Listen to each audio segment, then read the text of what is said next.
आप देख रहे हैं खबर दोपहर और आपके साथ मैं हूं विवेक। राजधानी पटना के दानापुर से खबर है, जहां नगर परिषद उपाध्यक्ष और जेडीयू के प्रदेश सचिव दीपक कुमार मेहता की हत्या के 12 घंटे से अधिक समय बीत जाने के बाद भी पुलिस के हाथ खाली हैं। घटना से लोग नाराज हैं। दानापुर गांधी मैदान मुख्य सड़क को लोगों ने जाम कर रखा है और चौंकाने वाली बात यह है कि दीपक मेहता को उनके घर के बाहर ही गोली मारी गई। वहां से नासरीगंज थाने की दूरी है 42 कदम और इस घटना से एक बार फिर से पटना पुलिस की कार्यशैली सवालों के घेरे में है। ग्राउंड जीरो से जायजा लिया है हमारे सहयोगी संजय कुमार ने। राजधानी पटना में एक हाई प्रोफाइल पॉलिटिकल मर्डर। दीपक मेहता दानापुर नगर परिषद के उपाध्यक्ष थे और उनके आवास के ठीक सामने जो गेट है वहीं पर उनकी गोली मारकर 8:45 पर सोमवार की रात हत्या कर दी गई। और ये घटनास्थल पर इस वक्त न्यूज़ 18 की टीम मौजूद है। यहीं वो जो सर्कल बनाया गया है, यहाँ पर अभी से थोड़ी देर पहले फेसल की टीम आई थी और जो कार्ट्रिज थे 4-5 की संख्या में उसको यहाँ से ले गई है पुलिस। घटना के विरोध में अभी भी दानापुर और गांधी मैदान मुख्य सड़क जाम है। लेकिन सबसे हैरानी की बात यह है कि ठीक बगल में यहाँ पर दानापुर में जो नासरीगंज ओपी है वो चंद कदम के फासले पर है और उसके बावजूद पुलिस कर्मी जो है वो देखते ही रह गए और अपराधी आराम से घटना को अंजाम देकर यहाँ से निकल गए। कितनी दूरी पर है नासरीगंज ओपी ये मैं आपको दिखाता हूँ। देखिए कितनी चंद फरलांग है, 4, 5, 6, 39, 40, 41, 42 कदम की दूरी पर ये नासरीगंज ओपी है। और यहीं पर तमाम जो पुलिसकर्मी हैं, ओपी इंचार्ज समेत सभी पुलिसकर्मी यहाँ मौजूद थे और उसी दौरान 42 कदम की दूरी और अपराधियों के लिए दुस्साहस देख लीजिए। उनमें कोई खौफ नहीं पुलिस का और आराम से अपराधी घटना को अंजाम देकर यहाँ से चलते बने। फिलहाल लॉ एंड ऑर्डर मेंटेन करने के लिए यहाँ पर बिहार जो सशस्त्र पुलिस है बीएमपी की उसको बुलाया गया है। और यहाँ पर नासरीगंज ओपी की तस्वीर थोड़ा हम आपको दिखा दें। घटना के बाद पुलिस का रिस्पांस टाइम भी काफ़ी बेकार रहा। काफ़ी देर से पुलिस पहुंची और नाराज भीड़ ने यहाँ पर किस तरीके से जो ओपी में तोड़फोड़ की है उसकी भी ये तस्वीर है। फिलहाल इस पूरे सिचुएशन को लेकर पटना पुलिस पर एक बड़ा सवाल खड़ा हो गया कि आखिरकार पटना पुलिस किसी भी घटना के बाद किस तरीके से रिस्पॉन्ड करती है। लेकिन एक बड़ा सवाल, एक नेता दानापुर नगर परिषद के उपाध्यक्ष जिनको लगातार धमकी मिल रही थी और उन पर इस तरीके से अटैक किया गया, घर के सामने उनकी गोलियों से उनको छलनी कर दिया गया, तो आखिरकार बगल में ये नासरीगंज जो ओपी है इसको बनाने का क्या मकसद था? मकसद यही था ना कि सुरक्षा दी जाए। लेकिन सुरक्षा कैसे मिली ये आप देख सकते हैं। जो लोग हैं उनसे बात कर लेते हैं। दीपक जी काम बहुत करते हैं, बहुत इंसान था दीपक जी, बहुत ही अच्छा इंसान, हर समाज के लिए। यहाँ पर कोई भेदभाव नहीं, हिंदू मुस्लिम सिख ईसाई किसी में नहीं। क्या नाम है आपका? हमारा नाम है जमाल खान। जमाल खान की बात आपने सुनी, तो किस तरीके से काम करते थे आप लोग? दीपक जी बहुत लायक इंसान था, उसको मार दिया गया है। अब गुंडों लोग जिंदे हैं। अब पुलिस लोग जो हैं वो सब कुछ जानते हैं मगर बोलते नहीं है। जानते हैं का क्या मतलब है? यही मतलब है कि कांड हो गया, पुलिस यहाँ नहीं था। पुलिस यहाँ आए हैं, कोई चौकी उकी यहाँ बंद है। दीपक जी बहुत लोकप्रिय थे हम लोग के लिए, हर एक गरीब के लिए। कोरोना काल में पूरा राशन से लेकर औरतों तक करते थे, बहुत मदद करते थे। वो हर एक गरीब अमीर के लिए, घर घर के लिए दीपक थे। दीपक जी उस तरह से कि हम लोग आज बेसहारा, लग रहा है कि हम लोग बेसहारा टूट गए पूरी तरह से। उस तरह से दीपक जी करके चले गए। ऐसे में जाहिर सी बात है एक बड़ी घटना राजधानी पटना में और इसका उद्भेदन करना पुलिस के लिए अभी भी एक चुनौती बनी हुई है। 12 घंटे से अधिक समय तक रोड ब्लॉक किया हुआ है। लोगों में बेहद नाराजगी है क्योंकि जो हत्यारे हैं अभी तक नहीं पकड़े गए हैं और घर के गेट पर यह घटना हो गई है। इसको लेकर भी तमाम तरह के सवाल है और सबसे बड़ा सवाल जो उभरकर सामने आ रहा है वो पटना पुलिस की कार्यशैली को लेकर है कि बगल में नासरीगंज ओपी रहते हुए भी दीपक मेहता अपने को सुरक्षित नहीं बचा सके और उनकी हत्या हो गई। कैमरा पर्सन सुबोध के साथ संजय कुमार, न्यूज़ 18 दानापुर तकिया। तो स्थानीय लोगों ने दानापुर में मार्च निकालकर विरोध प्रदर्शन किया है। प्रदर्शन में शामिल लोगों ने पुलिस से अपराधियों को जल्द से जल्द गिरफ्तार करने की मांग की है। दीपक मेहता के शव का अभी भी अंतिम संस्कार नहीं हुआ। दीपक मेहता के दोनों बेटों का इंतजार किया जा रहा है।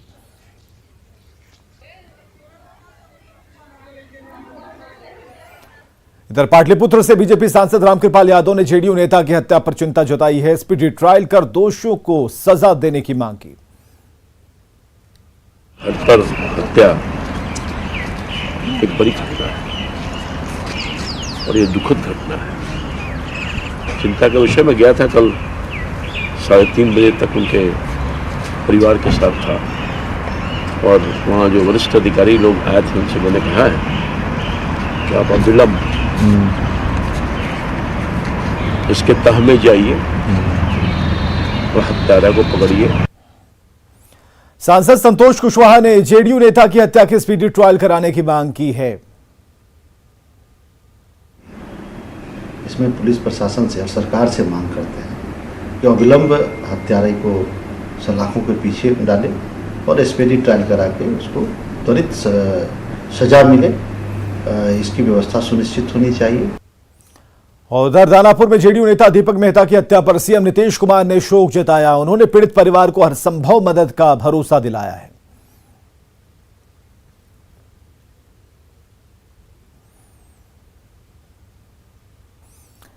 मधुबनी में एमएलसी चुनाव में एनडीए के पक्ष में माहौल तेजी से बदल रहा है। यह कहना है मिथिलांचल में विकास पुरुष और विजन वाले नेता की पहचान रखने वाले जल संसाधन मंत्री संजय झा का।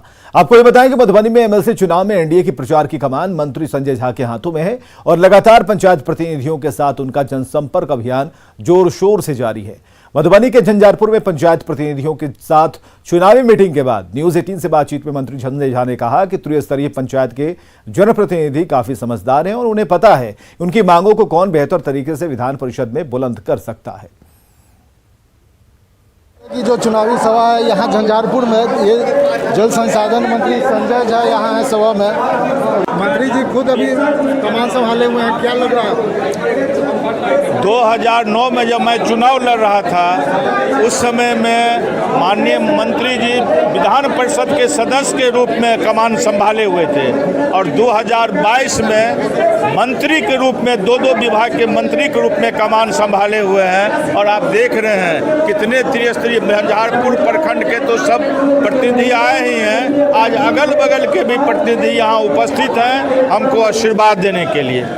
ये यहाँ जो एनडीए के जो प्रत्याशी हैं काफ़ी उत्साहित हैं। अभी मंत्री जी सर यहाँ खुद अभी कमान संभाले हुए, अपना गृह जिला में भी ये गृह प्रखंड भी है, क्या लग रहा है? नहीं, हमारे जो प्रत्याशी हैं एनडीए के विनोद कुमार सिंह जी, ये पहले भी रह चुके हैं। बहुत माहौल एकदम फिजा बदल गया है इनके पक्ष में और पूरा समर्थन है। हमारे सहयोगी दल हैं भारतीय जनता पार्टी के, उनके भी सारे साथी उनके सहयोग में है। सबसे बड़ी बात है कि पंचायती राज में जो जीत के आए हैं उनको पता है कि उनमें बहुत बड़ा सहयोग, उनका जो अधिकार है, उनका काम है, वो नीतीश कुमार जी और एनडीए सरकार का देन है। तो इतना समझ सबको है, कोई वोट खराब नहीं करता है आज के लिए।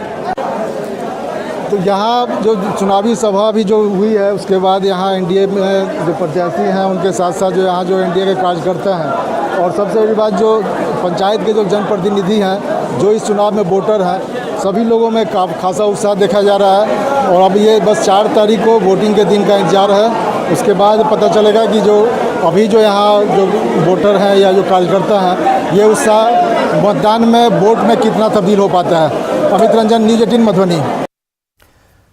बांका में भीषण गर्मी पड़ रही है। चैत्र में ही जेठ महीने का एहसास हो रहा है। बड़े बुजुर्गों का कहना है कि करीब 20 साल बाद इस महीने में ऐसी गर्मी पड़ रही है।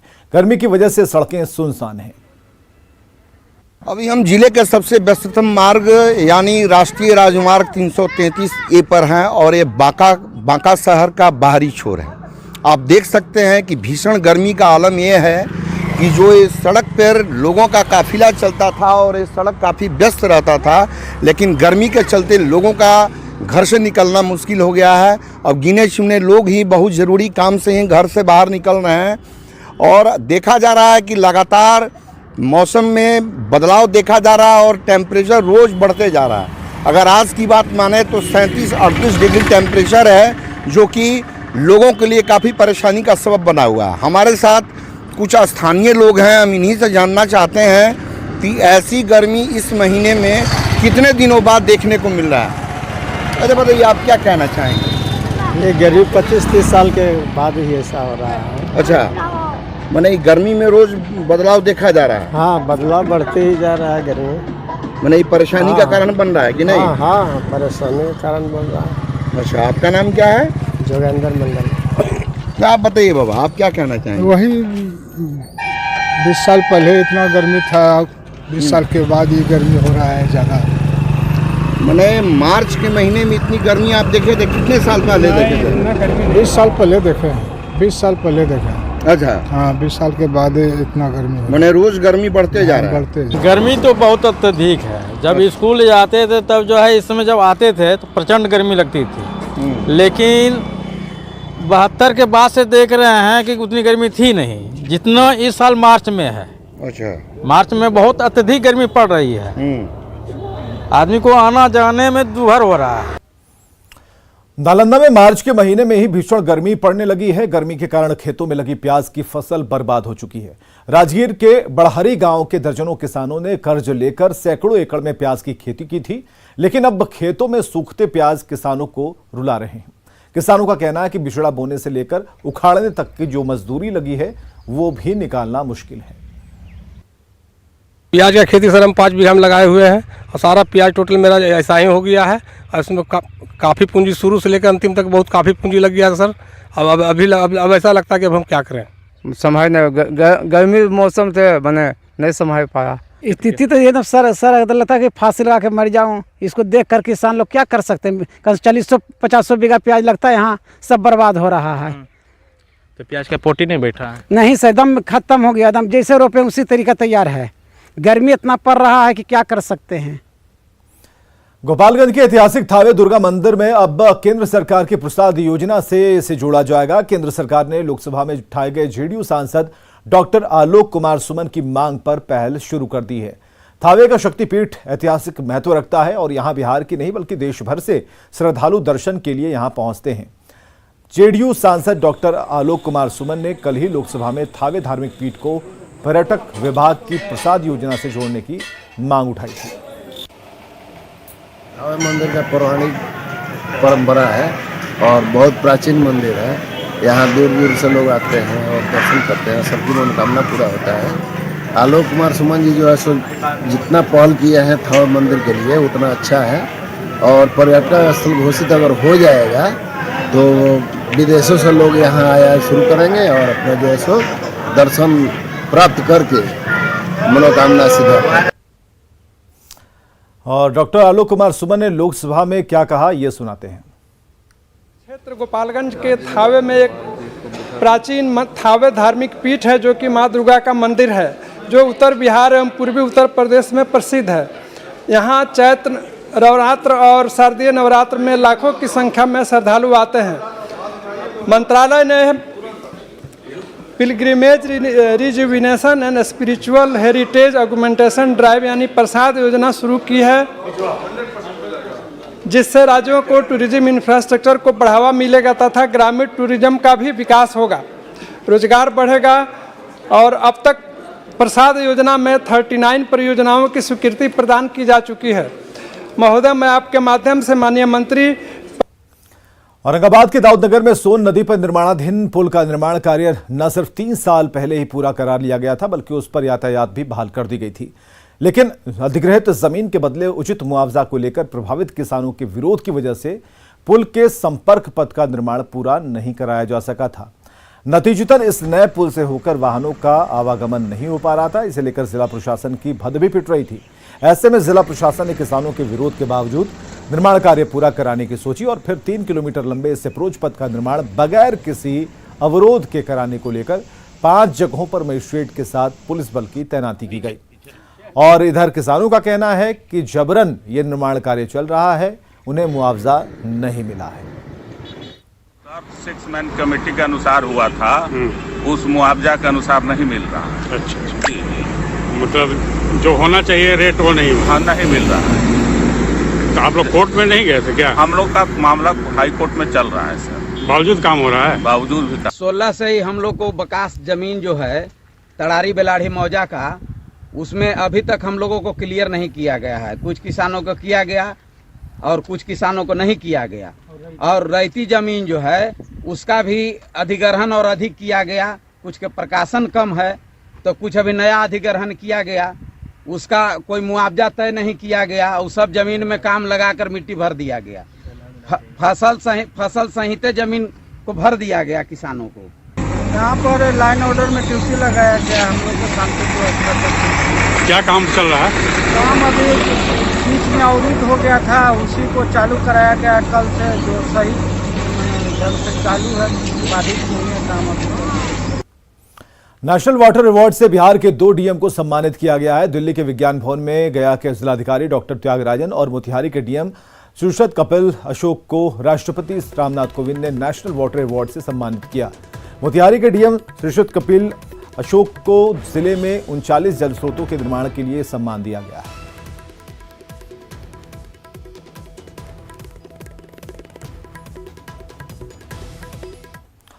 खबर है खेल के मैदान से। बिहार को भोला सिंह ने 3 राष्ट्रीय रिकॉर्ड के साथ गोल्ड मेडल उन्होंने जीता है। भुवनेश्वर में आयोजित सब जूनियर वेट लिफ्टिंग चैंपियनशिप में भोला सिंह ने गोल्ड मेडल जीता।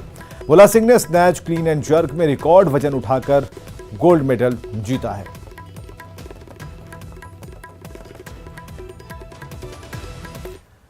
भुवनेश्वर में आयोजित नेशनल वेट लिफ्टिंग चैंपियनशिप 2021-22 में जहानाबाद के रहने वाले भोला ने नया रिकॉर्ड बनाया है। 102 किलोग्राम वर्ग में भोला सिंह ने 150 किलोग्राम वजन उठाकर पिछले सारे रिकॉर्ड ध्वस्त कर दिए। जानकारी के बाद न्यूज 18 की टीम कल्पा धर्मपुर स्थित भोला सिंह के घर पहुंची। उनके पिता तो नहीं थे, लेकिन उनके भाई और मां से उन्होंने बातचीत की।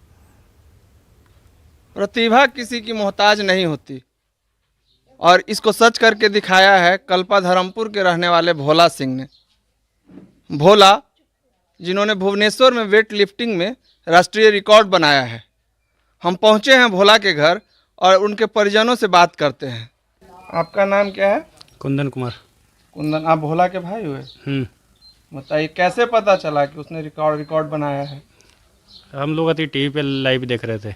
अच्छा, तो घर में क्या प्रतिक्रिया हुई? यही खुशी का माहौल है। अच्छा, पापा तो यूनिवर्सिटी में गए हुए हैं। यूनिवर्सिटी में गए हुए हैं। तो पापा अभी इनके यूनिवर्सिटी में गए हुए हैं। जाहिर है घर में खुशी का माहौल है। हम और कुछ लोगों से बात करने की कोशिश करते हैं। बेटा आज बहुत बढ़िया किया है स्पोर्ट्स में, पता चला? हाँ सुने। हाँ, तो क्या कहना चाहेंगे? आओ आगे में है बढ़ाना सोच रहे कि आओ आगे में हो जाए बच्चा, तो आओ बढ़िया नाम न हो बात। अच्छा, क्या कुछ कठिनाई होता था? यहाँ गांव में रह के इस मुकाम को हासिल करना एक बड़ी बात है। ऊँटा स्कूल में जाके जहानाबाद, हाँ तैयारी करी था। तो माँ ग्रामीण महिला है, जाहिर है बेटा ने बढ़िया काम किया है, नाम रोशन किया है, खुशी है। एक बार फिर हम उनके भाई कुंदन से बात करते हैं। तो कैसे वेट लिफ्टिंग को उन्होंने चुना भोला ने? वो हॉस्टल में रहता था, उसी टाइम वो वेट लिफ्टिंग का वीडियो देखा, उसी टाइम से बोला कि हम वेट लिफ्टिंग में जाएंगे। अच्छा, और तब से उसी में लगा हुआ है? हाँ, वेट लिफ्टिंग में ही चला। क्या उम्र है उसकी? उसकी 17-18 के बीच में। अच्छा, 18 साल उम्र नहीं।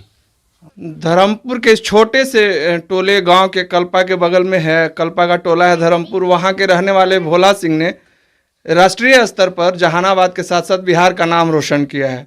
जाहिर है घर में खुशी का माहौल है। अभी लोग कम हैं, लेकिन खुशी का अंदाज़ा लगाना मुश्किल है क्योंकि बेटे ने बड़ा काम किया है। राजीव रंजन विमल, न्यूज 18 जहानाबाद। राज्य के सबसे बड़े अस्पताल रिम्स में पेयजल की समस्या से मरीज जूझ रहे हैं। हर फ्लोर पर एक वाटर कूलर तो लगा है, लेकिन ठीक से काम नहीं कर रहा, जिससे मरीज के परिजनों को काफी समस्या होती है। मौके से ज्यादा जानकारी दे रही है हमारी सहयोगी रूपाली त्रिपाठी। पानी का ले रहे हैं।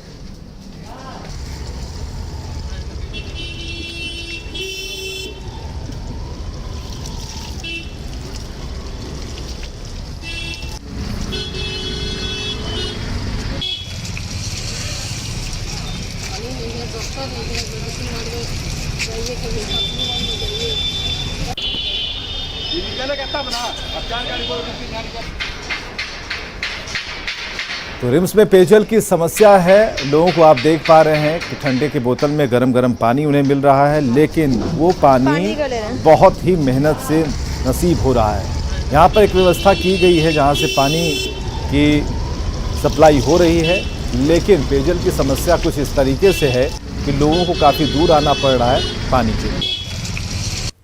इस वक्त हम राज्य के सबसे बड़े सरकारी अस्पताल रिम्स के ठीक बाहर मौजूद है, जहां बढ़ती गर्मी में जल संकट काफ़ी बड़ी परेशानी बनी हुई है लोगों की।